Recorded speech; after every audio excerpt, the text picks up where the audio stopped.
Press it. Hey. There you Yes! go. Okay. Hey. Sorry, guys. We weren't actually sure if we were live, technically, my friends.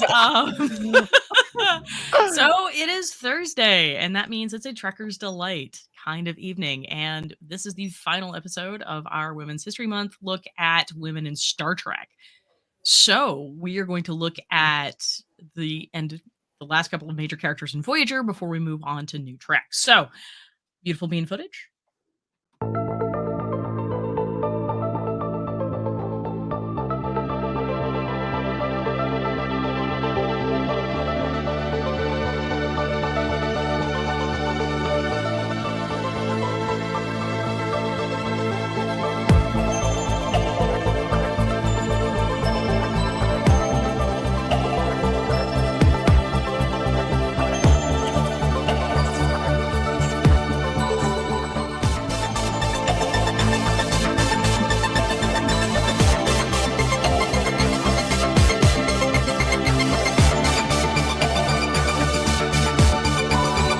Every other vote. I mean, I just want to know what we're going to be ready. Oh, wait, we're going live. Here we are. Welcome once again to Trekker's Delight.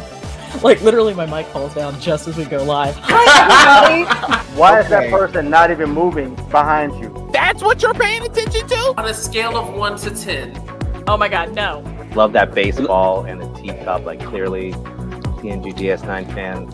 This was a nice touch. The most. The most. No, everybody, this is actually one of the main screenwriters for Prodigy, so we are super excited to hear from you. And No one also, listened. I'm a little embarrassed for being as critical.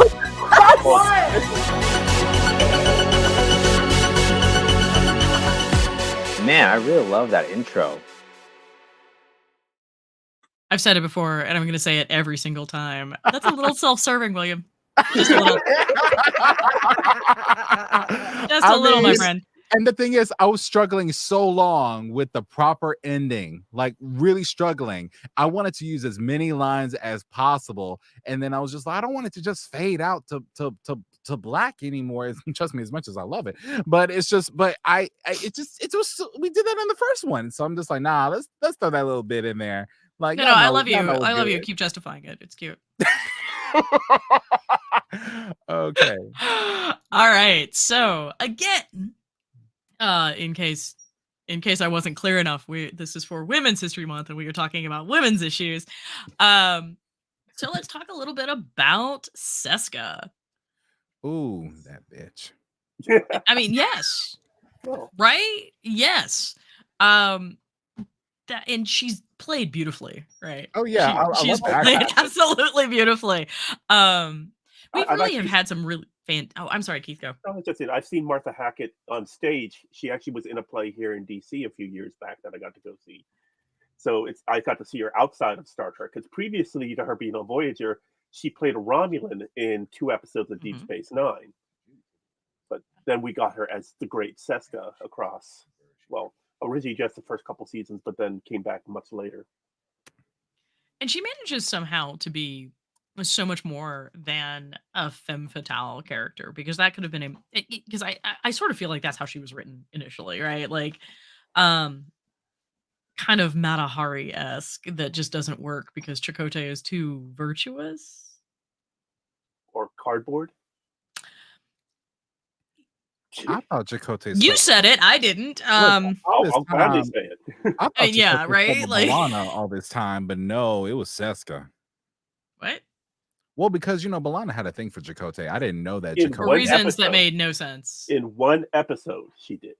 Oh, But as we know, apparently that's how you romance Chakotay. You only get 1 episode. y'all don't leave Chakotay alone. Y'all need No, to leave we're her No. not. alone. No, I don't. No, we're not. You gotta Absolutely do separate not. you gotta separate the character from the actor. Okay. No, we're not. Because he crossed the picket line during the Oh, can I strike. do a brief introduction for our guest? Oh, yeah. Mhm. Please. Absolutely. Hi guys, this is my friend Marissa. Hey, Marissa. We're at the point where we can say back in our day, or we go way back. Man. Like we actually went to UALR together in the same theater department. shared the stage together a couple of times in different fashions, and oh my god, she's amazing. So like last week. I'm just a reflection. Oh, so yeah, basically like last week. I don't know of a school called UALR, but I know Euler. We call well. I'll tell you this: we were the last. I think it was definitely millennials. The last generation to call it Euler. Now it's UA Little Rock. And nonsense. Yeah, I love it. I love it. I mean, I feel like there's some Arkansas shade being Arkansas shade being thrown. Love it. I mean, you know, they had it coming. All I know is I got Arkansas. So. All right. So America, Seska. explain. No. So no. Okay. So Seska, right? So Seska is this, you know, she is a deeply embedded Cardassian operative in Voyager. She is the chief architect of most things that go horrifically wrong for what? How many seasons before she dies? I mean, she didn't really do anything like season 1 or the first half of 2. Like it was no, but I mean, she's definitely lurking and she's definitely trying to sow dissension. Right. Yeah, her character dies in Basics Part 2, which was the premiere of season 3. That's right. So she was just the first 2 seasons technically, but they were able to find a way to bring her back later on in a fantastic fashion. Shattered. Yeah, you can argue that she caused mayhem even before season 1 because of that Shattered episode. Oh no, not Shattered. The although that's true. The Maquis takeover. There was an episode in which they find a holodeck program that Tuvok was writing. Yes. The Maquis takeover the ship, and Seska found it, and she rewrote it and augmented. Yes, very well done. Yes, which was fantastic, and is actually. I mean, I know I hate to say this, but like, it's so much more effective than how they brought Tasha Yar back in yesterday's Enterprise. Yes. I have even spoken to the author of that, like the actual scriptwriter for that episode, and I'm just like, I love it. I see what you were doing. I still hate it. Percy, that's my favorite episode of Next Generation, and we have news today that goes with that episode. All right, but let's get a little further into Seska, because one of the things I find really fascinating about Seska is Seska ends up playing into some very real, like, masculine fears, right? Like the specific manipulation related to the birth of the child. Let's talk a little bit about that. Who wants to pick that up? I am tired of doing the heavy lifting. It's been a long week. I really want to, but I feel like you're just going to hear Bailey chewing in the background. Oh, no, it's fine. It's fine. I updated Marissa on basically the premise of Voyager. And pretty much where Seska fits in on that, and what who the Cardis are, and the Bajorans, and how this all fits, and like, yeah. So going to the baby though, while Chakotay has been captured off of Voyager, Seska actually extracts some of his DNA and says, "You know what? What is the best thing that I could do right now? Get myself pregnant." And she utilizes. What? You were not wrong. You were not wrong. I am literally not shaking my head at that. What I am shaking my head at is like the concept that pregnancy is like the best idea I could have. Like get that galactic child really support. Feel like that was what she said. Like, what is going to get me the most leverage down the road? What am I going to be able to use? And she was like, I'm going to get me pregnant. And so I think after Chakotay escapes, a couple of weeks later, Seska essentially sends a communication back to Voyager, letting him know, or wait, didn't he send? It was a couple of. Was it a couple episodes? It was a trap, but it was a communication. Yeah. Yeah. And so sending a communication back, letting Voyager know and letting Chakotay know that she had his baby. She had his baby, and it was actually a kid. Yes, but I think that that's such an interesting, like, that was such an interesting way to play that. Like, of all the things that she could possibly do that would have a lasting impact, has everything to do with a false pregnancy. And that frequently appears as a trope in literature, right? Where the malicious woman is doing this to entrap the man into either marriage, because that's literally the only way she can have any sort of power or any sort of like independence or financial stability. Thank you, Victorians. Love it. Cheers. And history just repeats itself. I know, right? I know. Mm. So that seriously ends up with this entire kind of like perpetuating fear, like that has, I think, come into societal zeitgeist, right? Because you have like this whole conversation, with men about like fears over paternity. Like, am I supporting another man's child? Is this really my child? Like, that kind of thing. And so I think it's very interesting that we choose this particular fear to play into with this character who is so Machiavellian, right? That this is all she can think of. Well, and plus she's playing off the Kazon, and the Kazon are so faux masculine. They're supposed to be, the weak ass Klingons of the Delta Quadrant, but Klingons from Wish. But I would also say that to the point of that, when you go back Deep Space Nine, Gul Dukat talking about Cardassian culture and the love that they have for their children and how important their children are in Cardassian culture. Not to say that they aren't important in any other Star Trek right? Culture, yeah, right. But just that theme and that thread, and so. The other question I have to you though is, why are we trusting Gul Dukat to be a reliable narrator with respect to Cardassian culture? Yeah, I mean, he was what grand, or I don't know what to actually call him. He just because everything Gul Dukat, everything that came out of Gul Dukat's mouth has an agenda. Yes, right. His agendas have agendas. Well, that's true. But I would also say it was supported in going back to Seska. Oh my God, what was the operative's name? Liliana. In the search for Liliana, like that was a very desperate, like that love and that passion and that Cardassian like family, that role of family in Cardassian culture. I think again stretched there. So not to say that Gul Dukat is the only standard bearer, but he may have just been.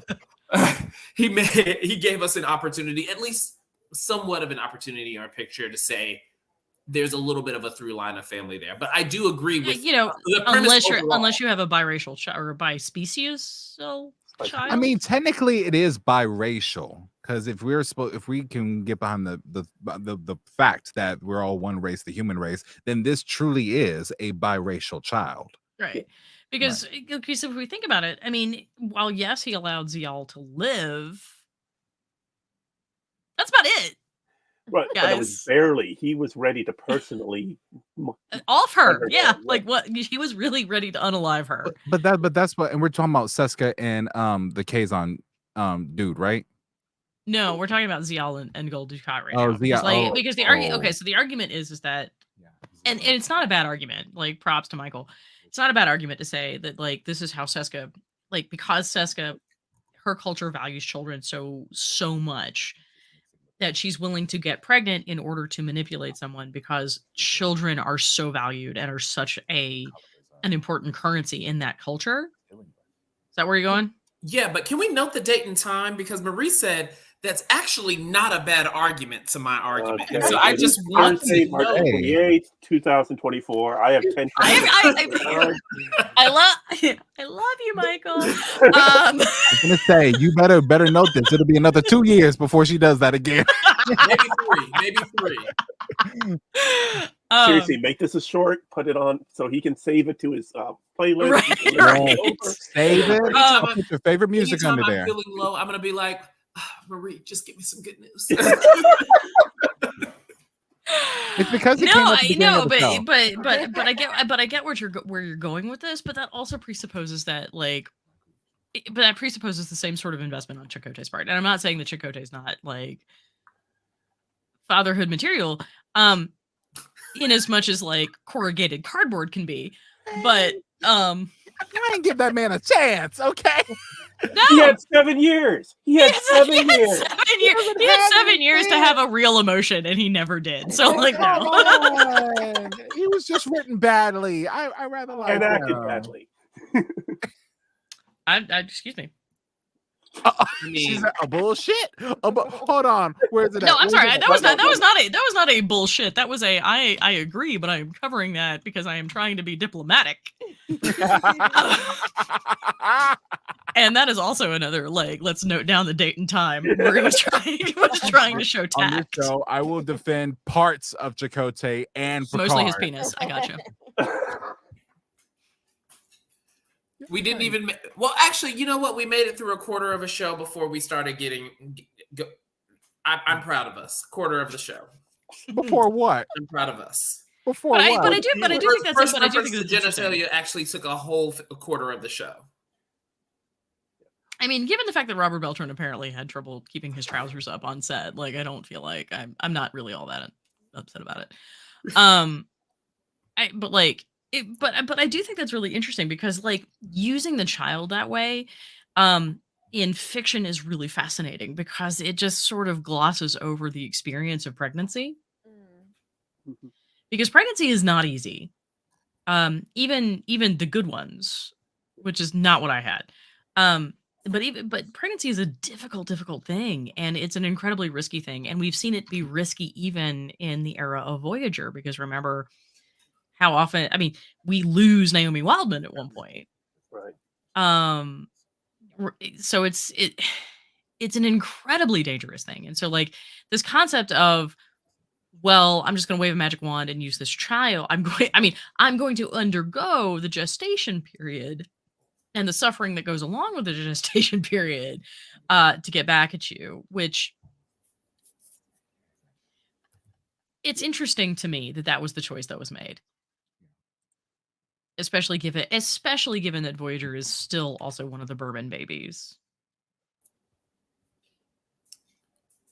How many babies were there on Voyager? Like 3 or 4? Naomi. Well, hold on. Are we talking about adopted? How many times do we have actually, Naomi? Oh, are In we that talking one about episode alone. adopted or birth? But just babies. So we had Seska's baby. I mean, We had Naomi Wildman. and then we had B'Elanna's baby. Eventually, yeah. Whose baby? B'Elanna, Tom.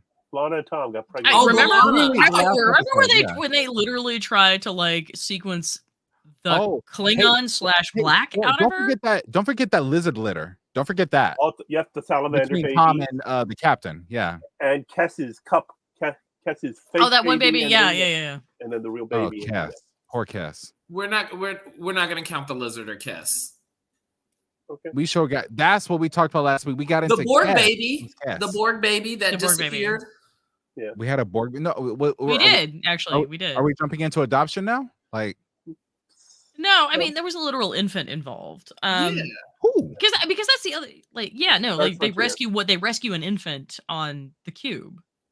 I mean, yeah, they rescue. Yeah. Like And that's Kevin. and that's the other thing that kind of gets glossed over, right? Like, I mean, we don't really talk about, and we also have Kyoshi. Yeah. But not on Voyager. That was Deep Space Nine. But I mean, we kind of gloss over like a lot of the realities that are associated with, like child rearing and childbearing and dealing with an infant. And some of that has to do with the fact that we're dealing with a serialized show and we just have other things to do. And some of it's because there's just like this, like in the 90s, there's this magic kind of fiat wand where having babies is fine unless you have that very special episode where someone develops postpartum depression. Like when we were having our first child, my then wife signed us up for hypnobirthing classes.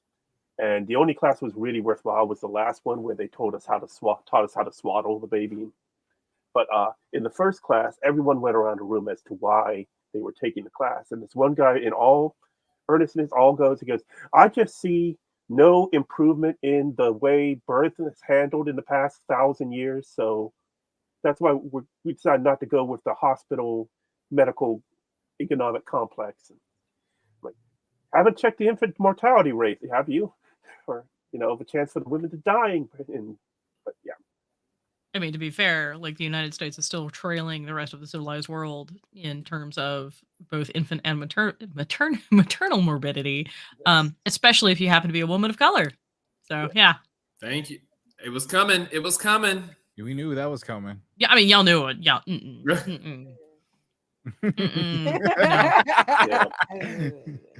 No, I mean, no, but I mean, seriously, like having experienced birth in the American culture and in the American medical system, I did most of it on my own. Like my ex-husband was not present for a lot of the appointments, and oh god, there were a lot of appointments. But we went to a specialty hospital because the twins had a lot of medical problems in utero, and I'm literally lying there on the table. I am the pregnant person, and the medical personnel were speaking to my husband. You're not someone on a petri dish that they can just have side conversations around. Right. Because I wasn't a person. I was the vessel. That's true. The doctor would never have done that. No, Was he it would the not. doctor? He would Was not. it, so was it just like random medical personnel? Like surely it wasn't the Mm-mm. doctor. Mhm. Oh wow. Who also happened to be female, by the way, which I thought was interesting. Mm. And eventually, while they were having this conversation with my husband, I started asking questions about the procedure they were recommending, and it turned out that it was not a good idea, because the twins weren't quite sick enough for it to be a good idea. It was an experience. It was very much an experience, and I mean, it was nuts because I'm just like, hey guys. Literally my body you're talking about. Literally my body. Like my consent is not presupposed. So And that's and I'll get to you in a second, Michael. I'm sorry, but like going back and watching a lot of the pregnancy videos, like the pregnancy episodes in Star Trek in the 90s brought back a lot of that. And Seska, Seska's malicious and gloriously evil, like deliciously evil. But it still brought a lot of that back. Okay, sorry, Michael. Well, I was just gonna say, sticking with that theme, I know I think you all said you all already covered Deep Space Nine, but the representation of Kira in pregnancy, do you feel like that was more authentic and genuine and closer? Now, I won't say closer to the real thing, but brought more realism to what childbirth is like for a woman. And they literally lost me with the "you have to be calm." I mean, are we talking about like what a woman goes through in pregnancy? Like, because I don't know if I can speak on that topic, but I will acknowledge that I do like how Even the twins Tribble is sneeze when judging. they're pregnant. All they do is sneeze. Oh, that's funny. Right. That was no. Sneezing, No, that was no. I mean, it was an interesting way to look, try to bring up a different culture, a different people's way of, like, they have a 5-month gestational period versus the 9-month, and they had slightly different things. It was a nice story way thing, and it was a way to write around the fact that Nana Visitor was pregnant and fitting it in.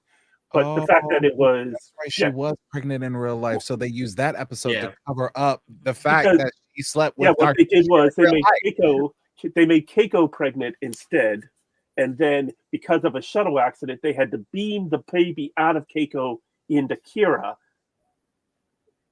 And the doctor who initiated the transport to save the baby, which this is all consensual, by the way, like on the shuttle, because it was an accident. Yeah, Keiko was in danger. The actor that played Bashir, what's his name? Yes. Alexander Siddig. Yes, slept with Nana or Nana. They were married. Was the father in the real, at the time, I didn't know they actually got married, but I knew they were sleeping together, and that was his baby for real. Why are you making and now Alexander Siddig is never coming on the show. So well done. They even made a joke in there saying Colonel Kira, Kira said, this is your baby. And then they have like this little banter argument, and it's so cute, like lasted all of 6 seconds. But it was the most brilliant thing they could have ever written in terms of baby. His baby. Like in the 90s, they were like, if someone gets pregnant, we have to, write about it. In the 2000s, we're like, oh, we're just gonna use a lampshade. So No, they did that. No, they did that too. Remember the giant purse phenomenon? I'm sorry. Or always carrying the thing of laundry, or standing behind Yeah. the dresses. Or B'Elanna in season 4 of Voyager, where she suddenly has a coat and she's always sitting down. Yep. Or then in the Killing Game, they made her holodeck character pregnant. Yep. With a Nazi baby. Oh yeah. There was that. Forced to There was that. character with Yeah. a baby. let me throw shade at Scandal, please, for using giant lampshades that took up 80% of the frame. No, that's fine. I 100% comfortable with you throwing shade. At lampshades. Ba-dum-bum.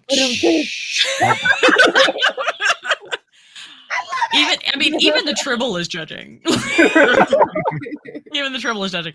Yeah, no, They're like cats. I mean, I get it, and I'm really excited that we are now in a situation, and we were even in the 90s in a situation where, like, at least people felt comfortable, like, carrying on with their lives, because they wouldn't get fired necessarily over getting pregnant, which is kind of a huge thing.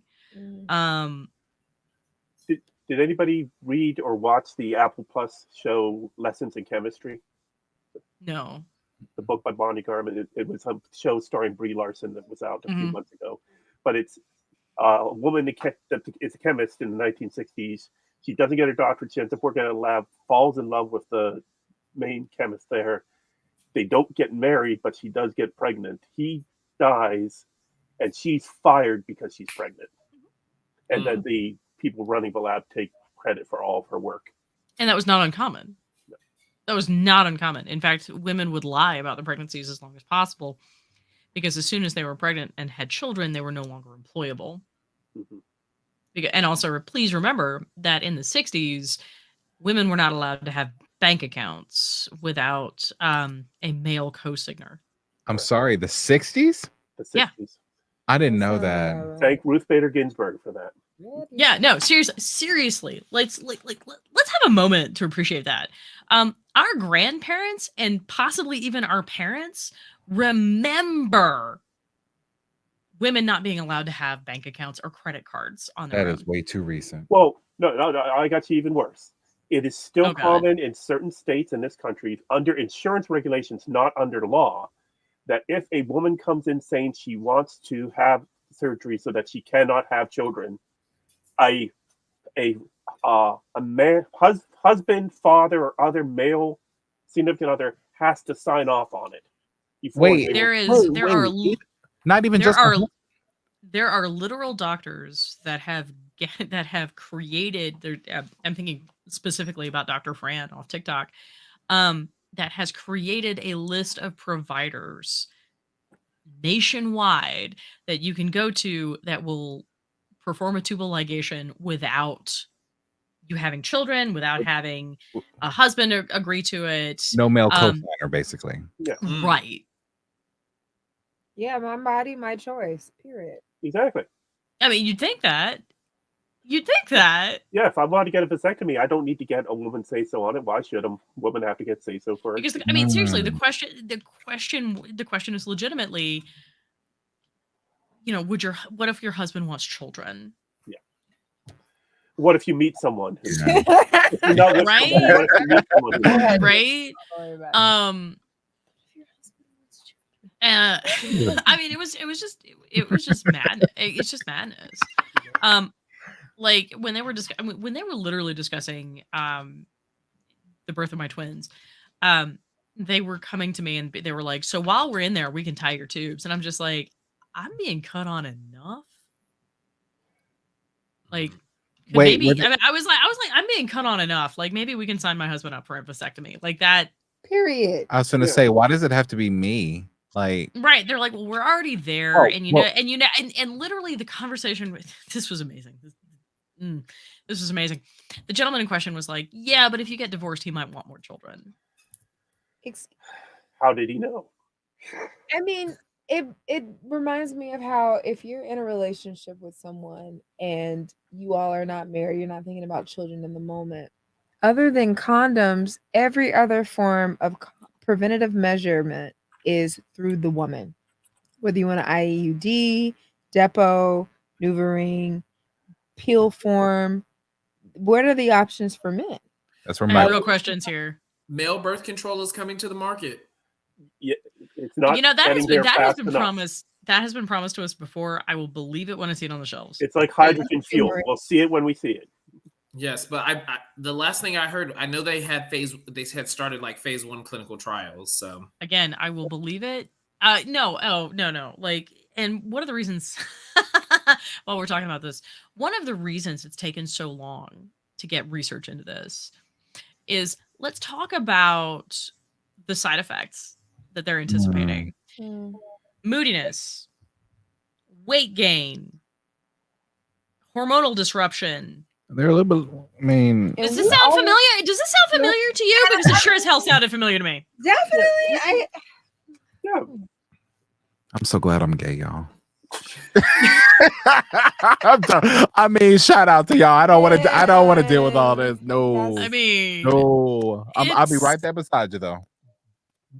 I mean, it's crazy because so many of these issues, and that's one of the reasons I wanted to talk about Seska and Seska's baby particularly, is because so many storylines and so many issues surrounding reproduction are discussed from the male lens. Welcome to America. Right. I do like that in Deep Space Nine, when you did have a pregnancy, you did have which one? Cassidy Yates get pregnant. It was because Ben forgot to take his injection. Ben forgot to use his contraceptive. Right, but again, he dies. Yes. And fucks off to the prophets and leaves Cassidy alone. Did he die or ascend? Let's just say ascend. I'm just gonna say fucks off to the prophets. Right, but you know, and that was one of the things that Avery Brooks really disliked. Yes. Intensely. And he has every right. I mean, he was completely correct in making this argument that, like, you can't have one of the very few positive representations of Black fatherhood ascend. Yes. And leave a single mother with an unborn child and also Jake. Because we literally had an episode of what that does to Jake. Mm-hmm. And this is also the 90s when we were really coming to terms with the impact of the school to prison pipeline, specifically on Black men. Yep. So that's extremely hard. And you know, like, there's a lot of sort of like stereotypical issue floating around in that particular storyline, because going back to what we were talking about, how, you know, Black women have to, like, the portrayal of Black women was that they had to be perfect. They had to be capable of handling everything, because in reality, that's the same thing. They did, right? And they do. We're up to date on Deep Space Nine now. Okay. Like, I mean, right? Like, I mean, Black women are the ones who are going to pull us out of whatever nonsense, like, we get to in the American election, right? That's how it usually goes, yeah. I hope so. Yeah. I mean, I don't have to tell y'all. This is your lived experience. Preaching to the choir system. So, is this a terrible time to ask to be invited to the cookout? Because goddamn, I miss fried chicken. You know what? When we even went live, you started talking about how some places be having them dry in the bone collard greens, and I said she like good collard greens. Yes, she does. She got good collard greens, yes, ma'am. Mm-hmm. But I mean, but that's kind of, there's a really interesting kind of nexus here, right? Like, between how women are portrayed and, you know, when we get in, and also when we get, you know, people of color and how they're treated. Which is one of the reasons that going to B'Elanna, which is one of the reasons the episode where she's trying to resequence the Klingon out of her child is so impactful because Paris is like Tom Paris, who has been pretty much a D-bag throughout the entirety of Voyager, with a few glimmers of utility. Lieutenant Fretboy. Oh God. I mean, his name should have been Chad, really. Yeah. Yes. And Michael, Chet. I'm not wrong. Chet. Chet. Oh, also valid, also possible. Yeah. This is who she is. This is I feel like Chad But is too he's- proper for him. she's half. Yeah. A child will be recorded. But he's the one who talks B'Elanna out of it. Who talks Which I B'Elanna out love. of it? Tom. Tom does. Right. Tom does. Husband. Tom does. I mean, Tom talks about how he loves every part of B'Elanna and how important that is and how excited he is that those pieces of her are going to be passed on to their child.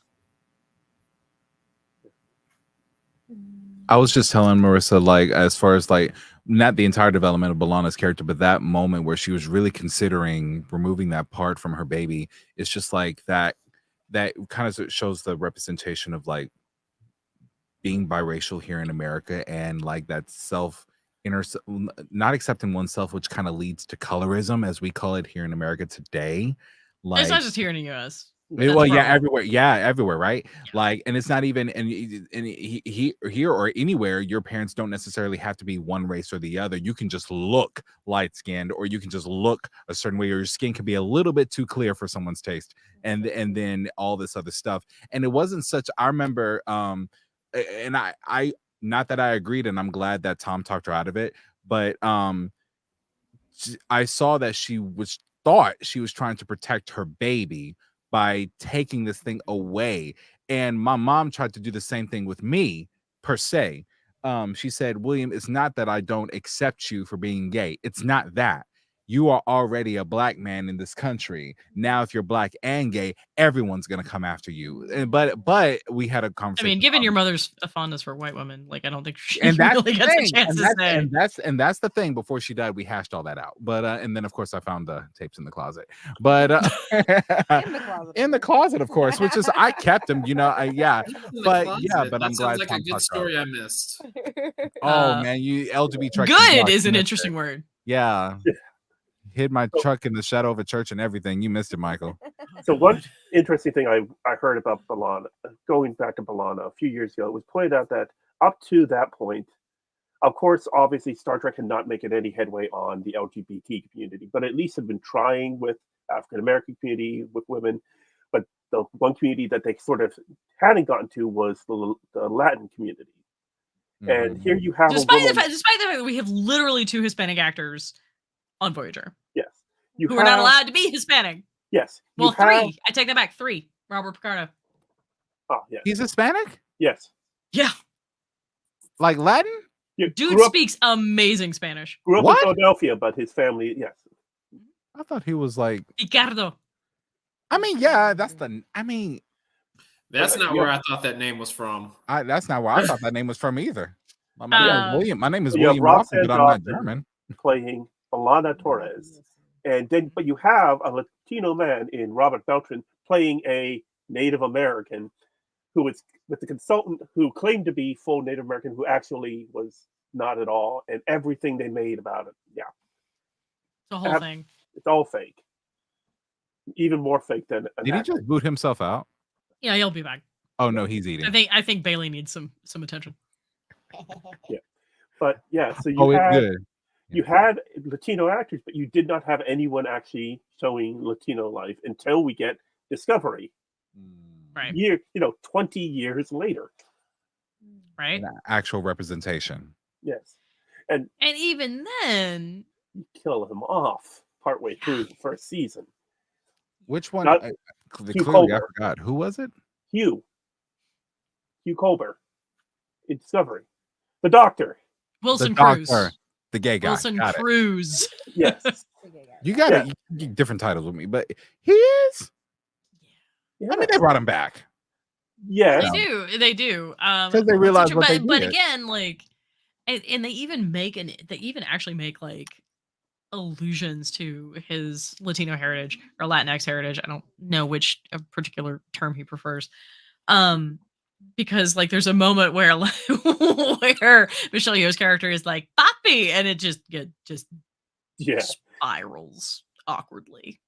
Although And the then- episode where he does go to beat up Ash Tyler, it's pretty awesome how he's So does that? up his ass So up. does that? And I have a question for everyone here. Does that mean that our strongest represented Latinx character would be in the P show?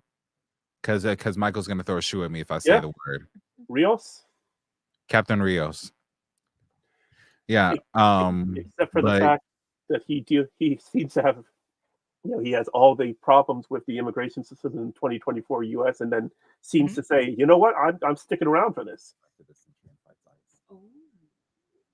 Yeah. Also. Yeah. I love Rio. Santiago Cabrera.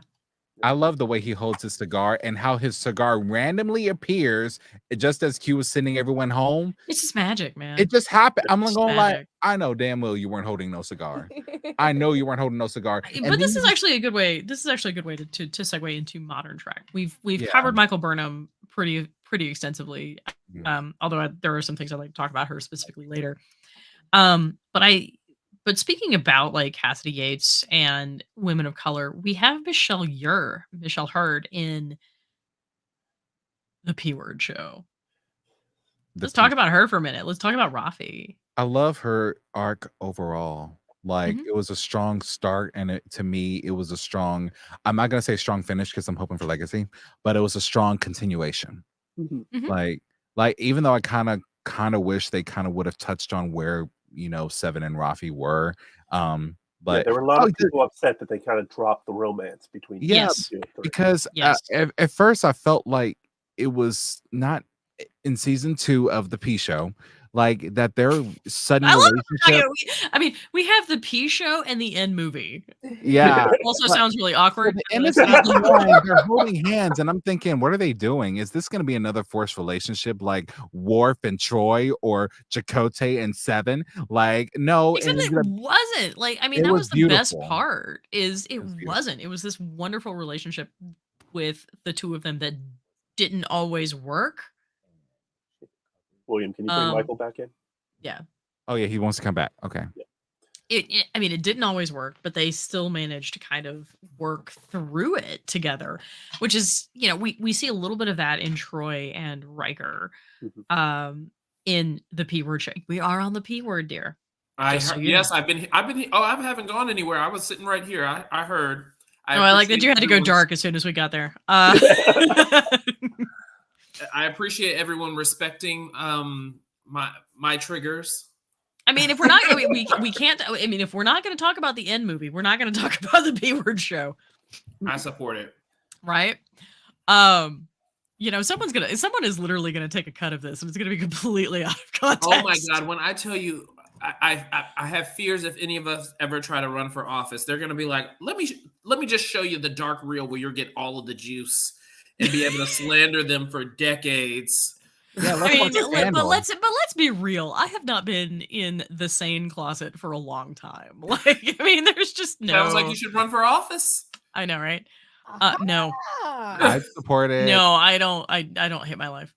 I mean, I say this, and it's gonna be really funny because at some point I'm gonna get mad enough. Literally, Like a girlfriend of mine is make thinking her about a 4 running. life choices.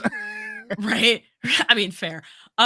But a girlfriend of mine is thinking about running for judge, and we're all just like, "You go, girl!" She's like, "But my history," and we're like, "We'll clean it up for you. It's fine." She would be an amazing judge, by the way. She would. She'd be an amazing judge. I have Yeah, comments on totally, that, but I'll yeah. keep them to myself. But I to the point, Michelle Hurd in the P Word show, I think, is a phenomenal actress. And going back to in the And relation, that's what you get for saying P Word show. what? You just faded out. Like, Right. we missed most of what you just said. Just keep Oh, going. no. And we just got like we got a little bit of like the 80s like robot noise. I mean, it was almost like you were on dial-up, my dude. No. You were Max Headroom for a second there. Got That's it. a deep. Well, so I really appreciated that dynamic. And to your point, and I think I said this when we were recapping the P Word show, but I feel like Rafi and Seven really played well with each other and really completed each other. They did an excellent job. Yes, they did. While we are incomplete, while these individuals are incomplete, they see the completeness in each other, and that is their attraction. Beautifully acted, beautifully done. Just the wrong series that literally had everything to work with and somehow managed to burn it all down within 30 seconds and figure out how to end 2 seasons horribly. And once again, everybody, in case you'd forgotten, Michael hates Picard with fiery passion. I saw season 3. Fair enough. I was 2 episodes of season 2 and all of season 3 with my life. Check the back catalog. Many episodes of Trekkers Delight are available on YouTube and wherever fine videos. But yeah, I do love that. I also really love how Seven grows in the series too, right? There's something very Janeway about how Seven joins the Fenris Rangers. Yeah. If you think about it. Like she kind of cowboyed her way into it. So Janeway gets Janeway, my girl. I know, and I am not saying that. I am not saying this is a bad thing. I am saying that Seven looked at an institution that had failed a significant number of people in the outer planets, and so what Seven looks at that, and she sees this institutional failure, and unlike Picard, which is why she's such a great foil for him in this sense. Unlike Picard, who just says, "Fuck it, I'm going to go retire and make wine."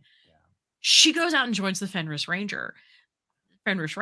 She's literally Janeway with the BFG in that moment.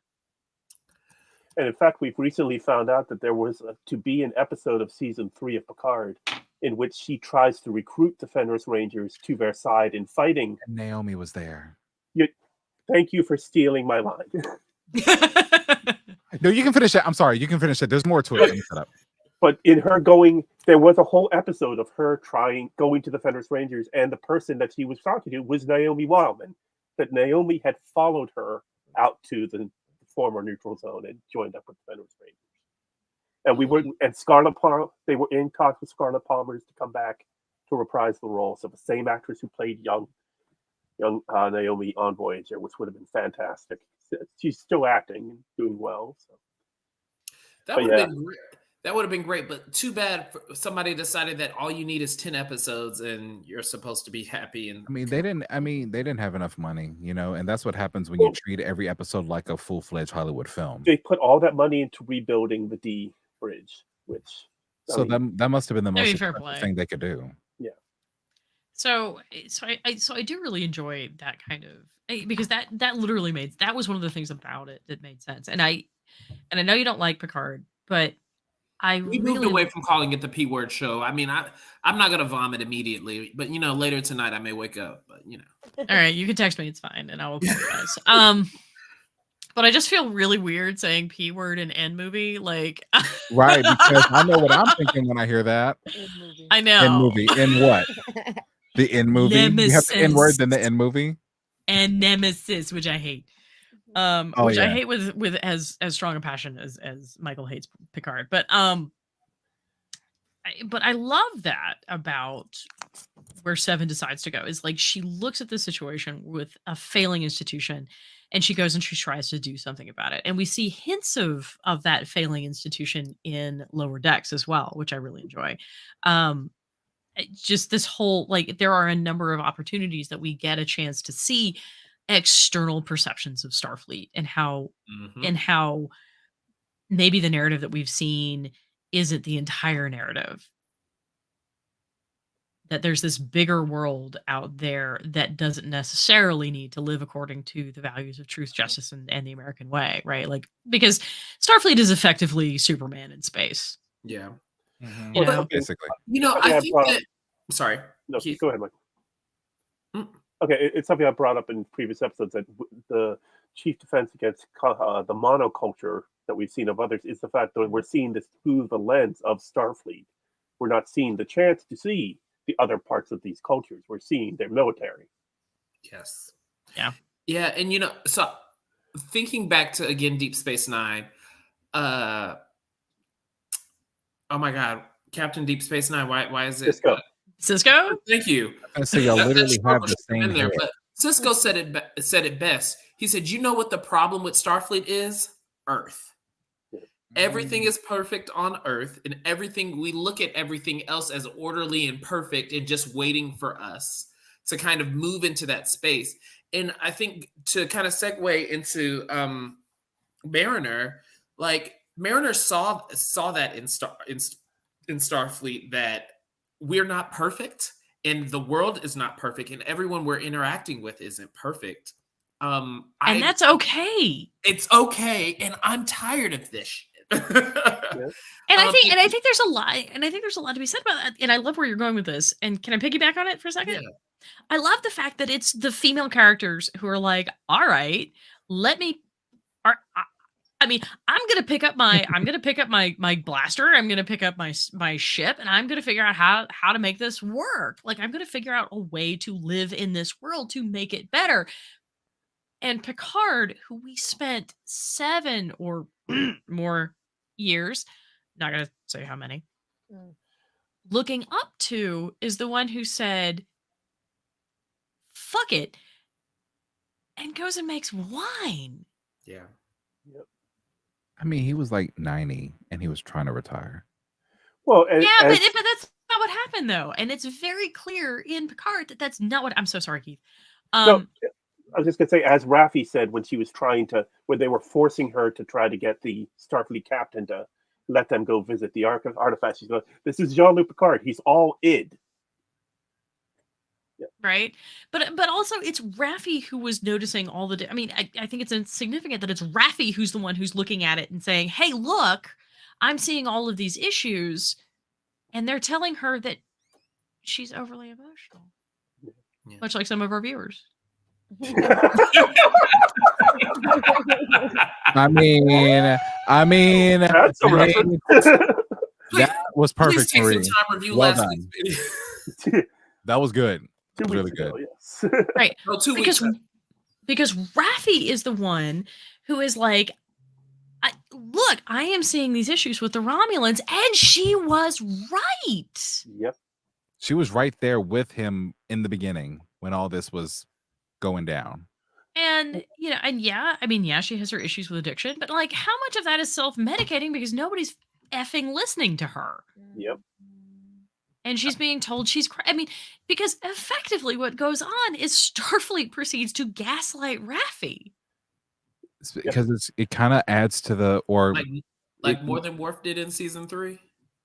That's a whole nother, that's a whole nother thing. But what I was gonna say was, it's just like women of color, when it comes to like medical and hospitals, they're like the most neglected. Like 100%. Yeah. I remember when I was caregiving for my mother, we were in the waiting room of the waiting room, and we just waited there for a long time. Doctors wouldn't even talk to each other about how one's doctor medication could negatively affect the other because they refused to talk to each other. But and the same thing with Raffi. Now, of course, she wasn't like, in a hospital or anything like that, but how much was she ignored? How much did they say, oh, you're being too emotional, get over it, oh, blah, like they family ostracized her and everything. Next thing you know, she's a war hero. Shout out to Worf on that. But wait, let's talk about this for a second, because who's the one who pulls her out? Who's the one who has faith in her? It's sure as fuck not Picard. It's Worf. Yep. Worf, who admitted I needed to go work on myself. And I'm like, you know what? Respect. Mad props. Also, I wouldn't say that Worf pulled her out. I would think Raffi pulled Worf out, and essentially because Raffi was like, I'm going to go out here and I'm going to get this intel, whether you're supporting me or not, and almost died and almost fell back into her own addiction. And Worf, just luckily, because she was so adamant about making a difference and figuring out what was going on in the threat to the Federation, then Worf am I misremembering? Because I actually thought that she was already involved with Worf as her handler at that point. Well, Worf. I may be misremembering. So my bad. Remember the title of that episode was Disengage. If I'm not, Keith, correct me if I'm wrong. Yeah, that's correct. Yeah. She had been told, Worf told her to disengage, and she was like, "Nah, bump you." She went after Sneed, and she didn't know that Worf was her handler, even though it was pretty obvious when he called her a warrior and about honor. Right. Yeah. Bless him.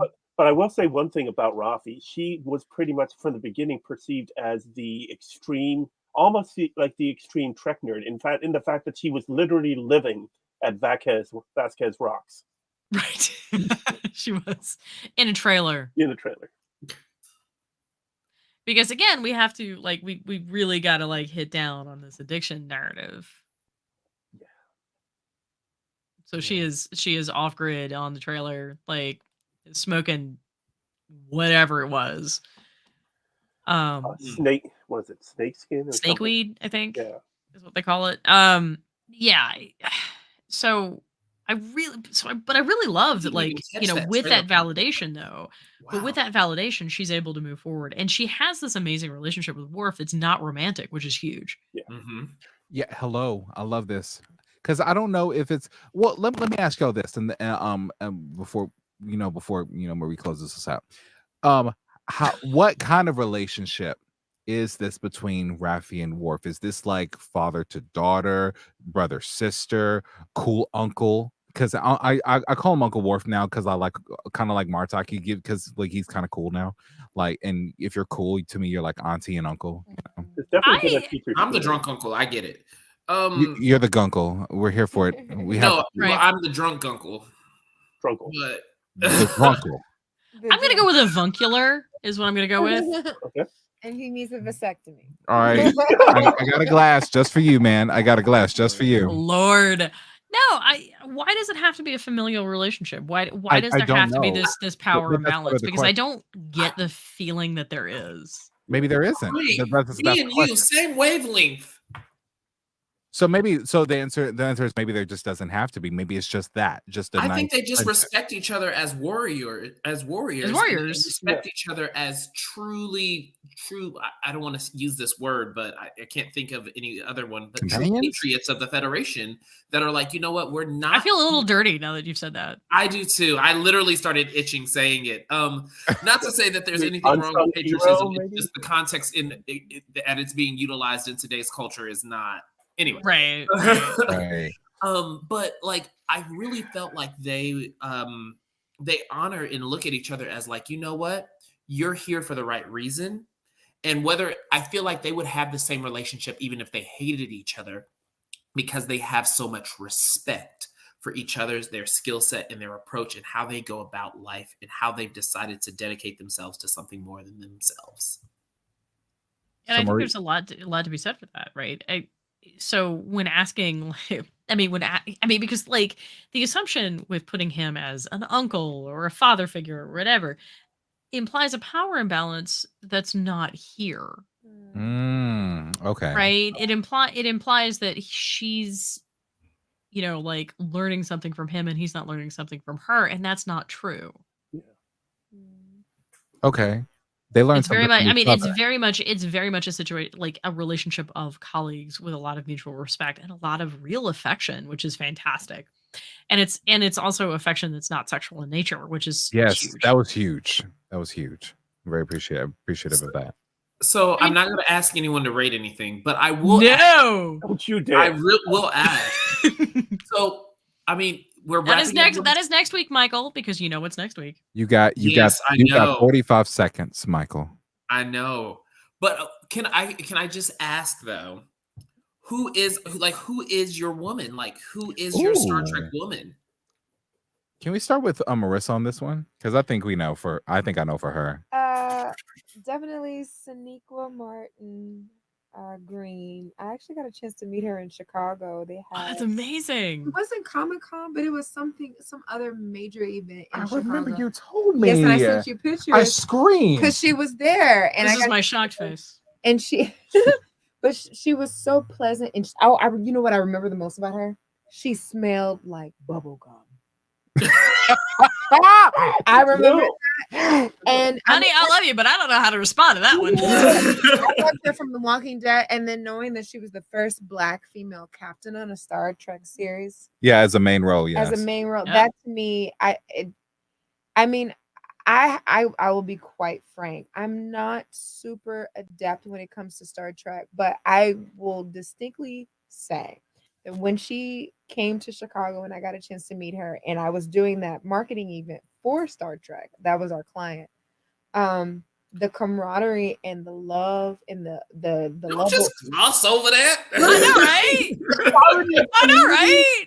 I'm seeing people that are 60 to people that are 6 and 16. I'm seeing people that are black and people that are Caucasian. I mean, I'm seeing the full diaspora of the human race that have all come together in the name of Star Trek. And that to me said, I need to do some research. So Sonequa Martin Green definitely did it for me. But overall, Star Trek, the whole community to me spells this is what love and camaraderie looks like. So when everybody remembers that that's the point. Yes. that is the point. And I love that. Thank you. That you ate. I ate. You ate. You cooked and delivered. I drank tonight, but I It's I drank tonight. ate. Mm. I should have. William? I don't know how the hell you follow that up, Will. For me, I can't because there's no way I could. That's what. But for me, my favorite one would be Troy. She's always been my favorite since the beginning to today, even in the P series. Like seriously. Oh, and another thing, I felt like a happy kid again, and I'm speaking from a perspective of, you're just happy. You're so happy, Sorry, Marie. That where there was and I think Keith, I don't know if I feel like I'm being mocked for my advanced age. Whatever, but it was the deleted scene from Picard where there was something wrong with the nacelle and Data had to go fix it. It was a deleted scene. And Jordan was like, "Hey, Data," and Data said, "On it." Data leaves the bridge, and they hadn't flown into the Borg cube yet, or maybe they're just sitting there. I don't know where they are at this point. And anyway, so Deanna on her own gets up, takes the helm. Geordi looks at her and says, "What the hell are you doing?" And she says, "You can't captain and fly the ship. Someone has to be up here." Geordi said, "You guy from Reading Rainbow." Yeah, he said, "You have flown the Enterprise twice and you have crashed it twice. Why are you up here?" And that's an actual deleted scene. It's not a blooper. It's a real scene. That is amazing. And she said, "Third time's a charm." Amazing. And for the record, I feel less like you're obsessed. I feel less that you're obsessed with Troy and more that you're obsessed with Marina Sirtis, which I love fair. Marina so Either much. way. I love Fair, her. fam. Fair. Yeah.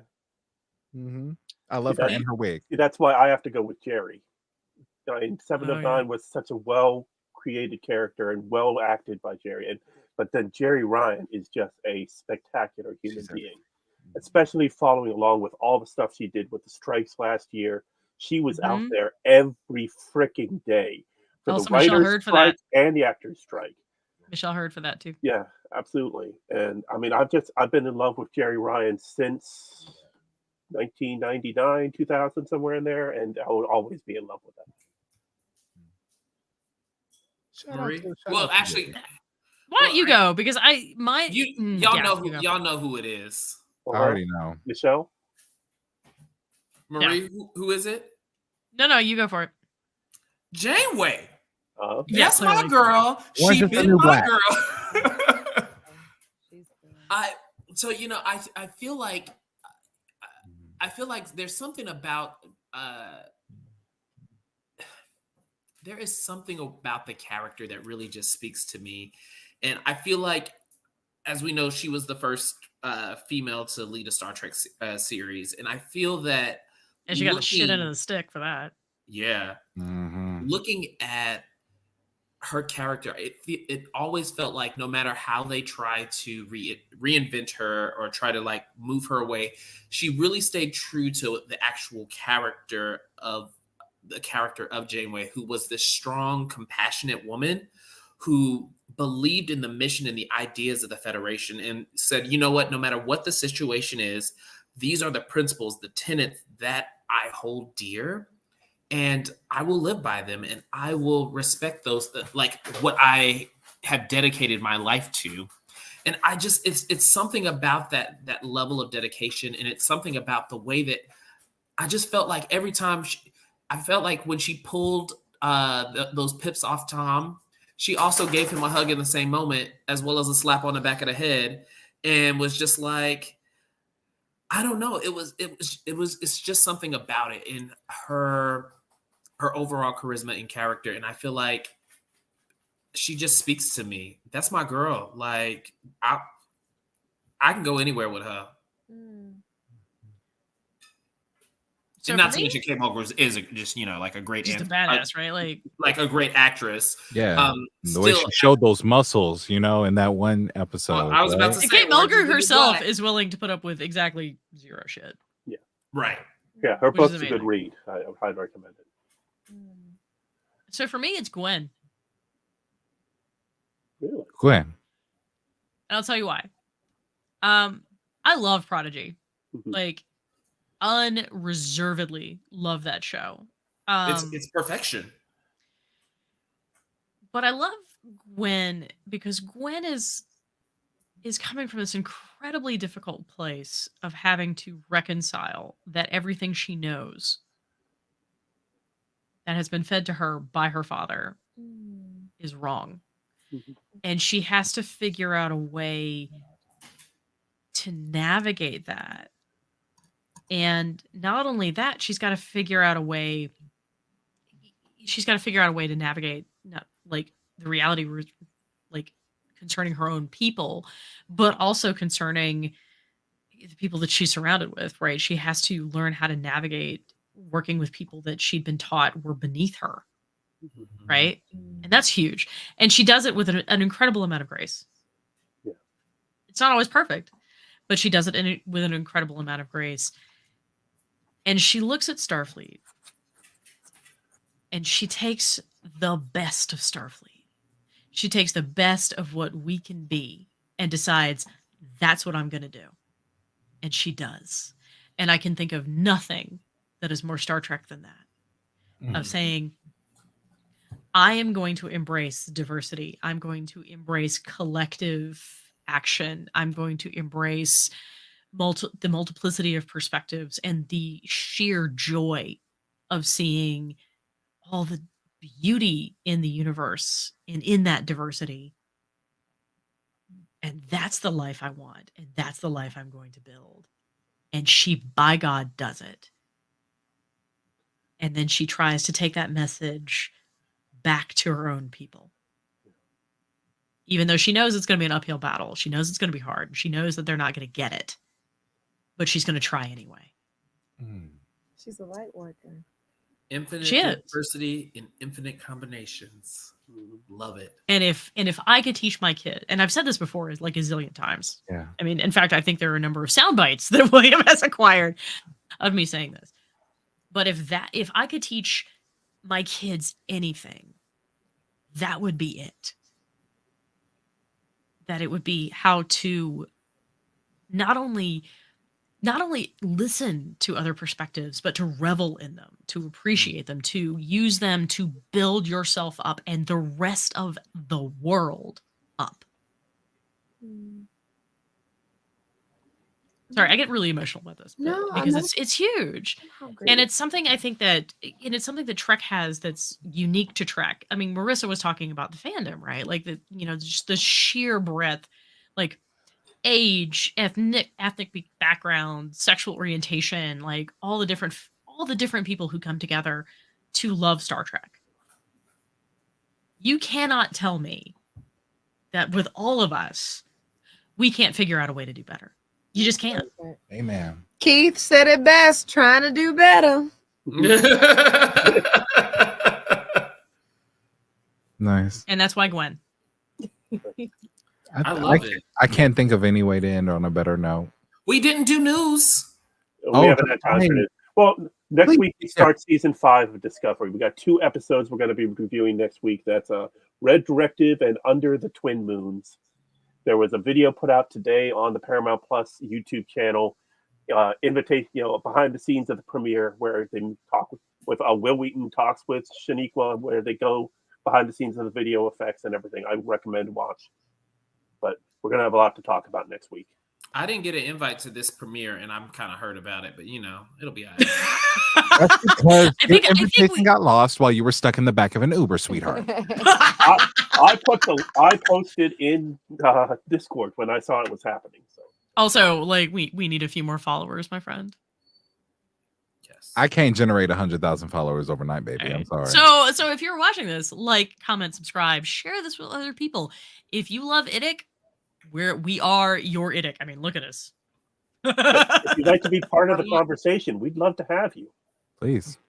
Yes. I mean, I stumbled in here a year and a half ago, and they've kept me around for some reason. All right. So on Marissa, that thank you note, for coming. Yes. thank you so much, Marissa. It's been a Oh, pleasure. absolutely. Great to see you, Michael. Been a minute. I'll try my best to be back next week. All right. Beautiful bean footage. As soon as I can find my mouse. There it is. Wait, Jason, on a scale of 1 to 10, how serious are you being right now? I gotta know. I'm serious, dude. You got Like 10 out of I'm 10 serious, 100% or picking on Michael serious? Which one? There is no temperature in space. It's not cold. Yes, there is. What are you serious? Okay, wait. Who is? Oh dear God! It just got Because you better. said his name. Welcome to the party, Michael. No, that is not how we're gonna end the episode No. because Keith No. actually has like a legitimate news update. He knows shit, and we should possibly like convey that knowledge. That's my favorite line. He knows shit. It's just like a black and red mound. It's like, Why are you describing yourself? what the hell? Hello from Hey, man. Virgil. Hey, Hey, Virgil. welcome. Hello, Virgil. Welcome. Who are you? Who?